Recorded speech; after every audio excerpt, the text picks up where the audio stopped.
افغانیہ، کشمیر، سندھ اور بلوچستان کے حروف کو ملا کر چودھری رحمت علی نے لفظ پاکستان تخلیق کیا۔ اس کے علاوہ چودھری رحمت علی نے آگے بڑھ کر ہندوستان میں کئی اسلامی ریاستیں اور بھی تجویز کیں۔ ان کی رائے کے مطابق حیدرآباد، دکن وغیرہ کے علاقوں کو ملا کر عثمانستان اور بنگال کے صوبوں کو اکٹھا کر کے بانگستان بنانا بھی ضروری تھا۔ چودھری رحمت علی کے رسالے کا یہ فائدہ تو ضرور ہوا کہ اب تقسیم ہند ایک باقاعدہ نظریے کے طور پر مسلمانوں، ہندوؤں اور انگریزوں کے درمیان موضوع بحث بن گیا۔ انگریزی اور ہندی اخباروں نے اقبال رحمۃ اللہ علیہ کے خطبہ اعلی آباد اور چودھری رحمت علی کے رسالے کو آپس میں ملا کر یہ طوفان کھڑا کر دیا کہ مسلم لیگ پاکستان بنانا چاہتی ہے۔ حالانکہ اس وقت تک نہ تو مسلم لیگ نے تقسیم ہند کو ایک نظریے کے طور پر قبول کیا تھا، نہ تو اس کی قیادت اس پر یقین رکھتی تھی، اور نہ ہی انگریزوں اور ہندوؤں کے ساتھ مذاکرات میں تقسیم ہند کو ایک موضوع کے طور پر شامل کیا جانا تھا۔ وہ کام جو فطرت نے آئندہ آنے والے برسوں میں مسلم لیگ سے کروانا تھا، اس کا واویلا قدرت خود ہندوؤں اور انگریزوں کے ہاتھوں کروا رہی تھی۔ ہندوؤں اور انگریزوں نے تقسیم ہند کے نظریے پر اس قدر طوفان برپا کیا کہ خود مسلمانوں نے اب اس نظریے کو سنجیدگی سے لینا شروع کر دیا۔ اس بات کی سب سے خوبصورت وضاحت کہ لفظ پاکستان خود مسلم لیگ اور مسلمانوں نے ہندوؤں اور انگریزوں کی ضد میں اختیار کر لیا۔ خود قائد اعظم نے اپنے 1943 کے خطاب میں کی۔ قائد اعظم اس تقریر میں ہندوؤں اور انگریزوں پر گہرا طنز کرتے ہوئے وضاحت فرماتے ہیں: I think you will bear me out that when we passed the Lahore resolution, we had not used the word Pakistan. Who gave us this word? Cries of Hindus? Let me tell you, it is their fault. They started damning this resolution on the ground that it was Pakistan. They are really ignorant of the Muslim movement. They fathered this word upon us. You know perfectly well that Pakistan is a word which is really foisted upon us and fathered on us by some section of the Hindu press and also by the British press. Now, our resolution was known for a long time as the Lahore Resolution, popularly known as Pakistan. But how long are we to have this long phrase? Now, I say to my Hindu and British friends, we thank you for giving us one word. Applause and cries of hear, hear. What is the origin of the word Pakistan? It was not Muslim League or Quaid-e-Azam who coined it. Some young fellows in London who wanted a particular part of Northwest to be separated from the rest of India coined a name in 1929-30, started the idea and called a zone Pakistan. They picked up the letter P from Punjab, A for Afghan, as the NWFP is known even today as Afghan, K for Kashmir, S for Sindh, and Tan for Balochistan. A name was coined. محمد علی جناح۔ آپ میری اس بات کی تائید کریں گے کہ جب ہم نے قرارداد لاہور منظور کی تو اس میں لفظ پاکستان استعمال نہیں کیا۔ یہ لفظ ہمیں کس نے دیا؟ مجمع میں آوازیں اٹھیں، ہندو ہندو۔ یہ لفظ ہمیں ہمارے حریفوں نے دیا۔ وہ قرارداد لاہور کی مذمت اس بنا پر کرتے رہے کہ یہ دراصل قرارداد پاکستان ہے۔ وہ برصغیر میں مسلمانوں کی تحریک سے مطلق ناآشنا ہیں۔ در حقیقت یہ لفظ انہوں نے ہی ہمیں دیا۔ آپ یہ بات بہت اچھی طرح جانتے ہیں کہ لفظ پاکستان ہم پر ہندو پریس اور برطانوی پریس کی طرف سے مسلط کیا گیا۔ ہماری قرارداد ایک طویل مدت تک قرارداد لاہور کے نام سے جانی جاتی تھی کہ جسے اب قرارداد پاکستان کے نام سے جانا جاتا ہے۔ ہم کب تک اس بحث کو سلجھاتے رہیں گے؟ لہٰذا اب میں اپنے ہندو اور برطانوی کرم فرماؤں سے یہ کہوں گا کہ ہم آپ کا شکریہ ادا کرتے ہیں کہ آپ نے ہمیں یہ لفظ دیا۔ مجمع کی طرف سے پرجوش تالیاں۔ اس لفظ پاکستان کا ماخذ کیا ہے؟ یہ لفظ مسلم لیگ یا میری ذات کی طرف سے اختراع کردہ نہیں ہے۔ برطانیہ میں موجود کچھ نوجوانوں نے یہ لفظ 1929-30 میں اختراع کیا کہ جو ہندوستان کے جنوب مشرقی علاقوں کو باقی ہندوستان سے علیحدہ چاہتے تھے، اور اسے انہوں نے پاکستان کا نام دیا۔ ان لڑکوں نے پے پنجاب سے، الف افغان سے، کے کشمیر سے، سین سندھ سے اور تان بلوچستان سے لیا، اور یوں یہ نام وجود میں آیا۔ 24 اپریل 1943 آل انڈیا مسلم لیگ سے صدارتی خطاب۔ گو کہ اللہ نے لفظ پاکستان سب سے پہلے چودھری رحمت علی کی زبان سے نکلوایا۔ اس کے علاوہ چودھری رحمت علی کا طریقہ پاکستان میں اور کوئی اہم کردار نہیں ہے۔ 1933 میں ابھی نہیں تو کبھی نہیں کا رسالہ لکھنے کے بعد چودھری رحمت علی پاکستان بننے تک نہ کبھی ہندوستان آئے، نہ تحریک پاکستان میں شامل ہوئے اور نہ ہی ان کے قائد اعظم یا علامہ اقبال سے کوئی اچھے تعلقات قائم رہے۔ 1934 میں لندن میں ایک ملاقات میں جب وہ قائد اعظم پر بہت زیادہ دباؤ ڈال رہے تھے اور اپنی نا تجربہ کاری اور کم عمری کی بنا پر ضرورت سے زیادہ جذباتی ہو رہے تھے، تو قائد اعظم نے ان الفاظ میں ان کو تنبیہ بھی کی: "My dear boys, don't be in a hurry. Let the waters flow and they will find their own level." میرے بچوں، زیادہ عجلت مت دکھاؤ، پانی کو خود اپنا راستہ بنانے دو۔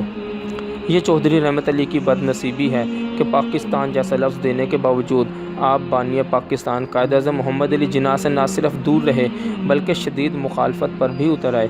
جوانی کے جوش میں اور ہندوستان کی عملی سیاست سے دوری کے باعث نہ تو وہ ان مشکلات کو سمجھ سکتے تھے کہ جو قائد اعظم رحمۃ اللہ علیہ کو درپیش تھیں، اور نہ ہی ان مجبوریوں کو کہ جن کے تحت قائد اعظم رحمۃ اللہ کو ہندوؤں اور انگریزوں کی بدترین سازشوں کی بدولت توقع سے کم پاکستان کو قبول کرنا پڑا۔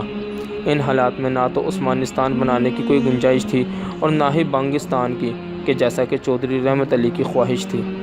لہٰذا جب پاکستان کا قیام ہوا اور قائد اعظم اور مسلم لیگ نے مشرقی اور مغربی پاکستان کو ہی قبول کر لیا، تو چودھری رحمت علی نے قائد اعظم پر شدید تنقید کی، یہاں تک کہ انہیں انگریزوں کا ایجنٹ تک قرار دے دیا۔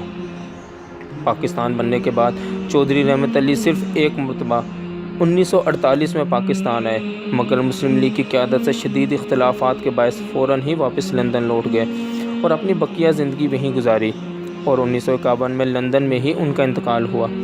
چودھری رحمت علی کی عجیب بد نصیبی کہ لفظ پاکستان دینے کے باوجود وہ بانی پاکستان کے شدید مخالف رہے اور دفن کے لیے پاکستان کی مٹی بھی نصیب نہ ہوئی۔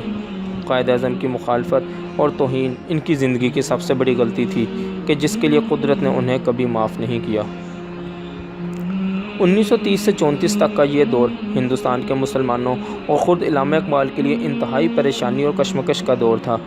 اقبال رحمۃ اللہ علیہ نظریہ تقسیم ہند تو دے چکے تھے، چودھری رحمت علی نے اس کو پاکستان کا نام بھی دے دیا تھا، مگر ابھی تک مسلمانوں کے پاس کوئی ایسا قائد نہ تھا کہ جو اس تحریک کو ایک مضبوط انقلاب کی شکل دے کر قیام پاکستان کے ظاہراً ناممکن تصور کو ممکن کر دکھائے۔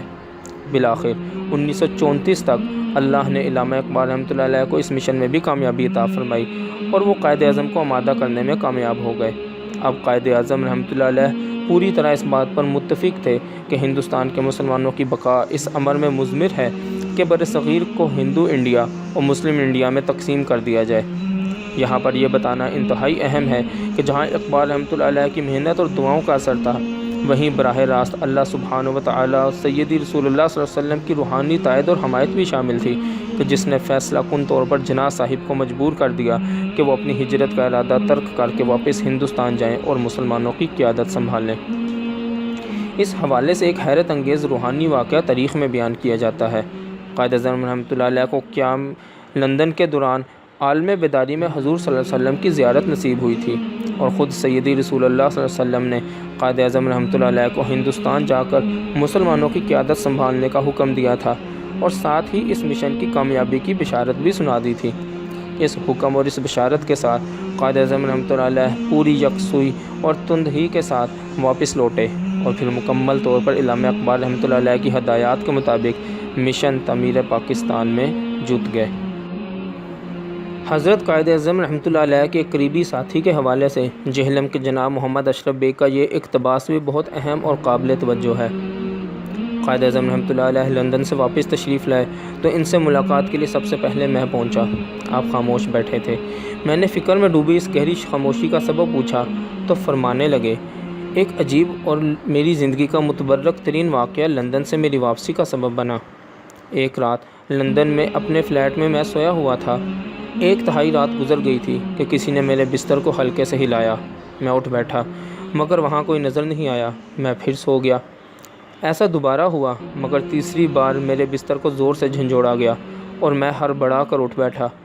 پورا فلیٹ ایک عجیب اور مسحور کن خوشبو سے مہکا ہوا تھا اور مجھے فلیٹ میں ایک غیر معمولی شخصیت کی موجودگی کا احساس ہوا۔